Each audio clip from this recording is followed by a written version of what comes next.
Marami sa mga kabataan ngayon ang walang kumpiyansa sa kanilang sarili.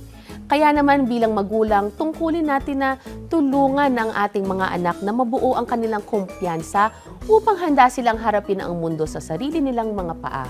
Yan ang ating pag-uusapan ngayong araw, so let's start our discussion now. Ang self-confidence ay ang kakayahan ng isang bata na maniwala sa sarili nilang kakayahan. Ibig sabihin, may kumpiyansa sila na kaya nilang harapin ang mga bagong hamon, gumawa ng desisyon at matuto mula sa pagkakamali at hindi sila agad sumusuko.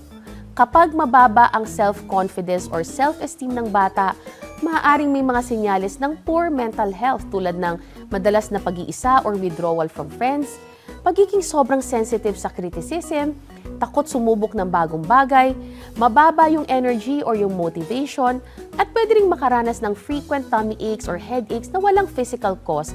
Madalas ito ay stress-related. Kapag naman mataas ang self-esteem ng bata, mas malaki ang chance nila na maging independent at resilient, matutong makipag-socialize at makisama sa ibang tao, makabuo ng healthy coping skills, mag-perform ng maayos sa school, at kaya nilang harapin ang mga challenges without fear or failure. May mga simpleng paraan para matulungan natin ang mga bata na maging self-confident. Importante na bigyan sila ng choices kasi even small ones help them feel na they are in control. I-celebrate nyo rin ang effort nila, hindi lang yung outcome. Iwasan ang negative labeling gaya ng pagtawag na tamad sila or yung mga hindi masyadong magandang mga pananalita. Turuan silang tumanggap ng pagkakamali bilang part ng learning at gumawa din kayo ng bonding time kasi ito ay bumubuo ng emotional connection na nagbubuo din ng confidence sa bata. Bilang magulang or adult, mahalagang ipakita natin sa bata kung paano tayo nagkakaroon ng self-confidence. Iwasan nyo yung perfectionism. Hindi kailangan laging perfect para maging okay. I-support nyo rin ang personal growth. You have to take on small goals and celebrate your wins. At kapag nakita ka ng inyong anak na ikaw ay self-confident, ginagaya ka rin nila. Ang mga batang may anxiety ay nangangailangan ng calm at consistent na discipline.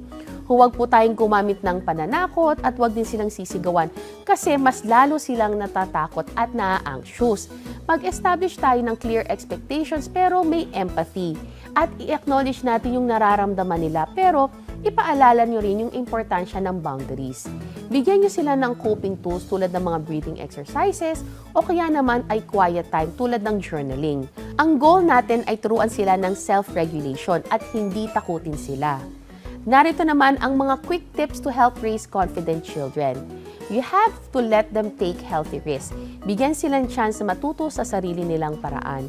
I-encourage rin yung problem solving. Huwag agad solusyonan ang lahat at huwag din gagawin ang lahat ng bagay para sa kanila. You also have to create a safe, loving environment kung saan tuturuan nyo silang okay lang yung magkamali at hindi kailangan perfect lagi.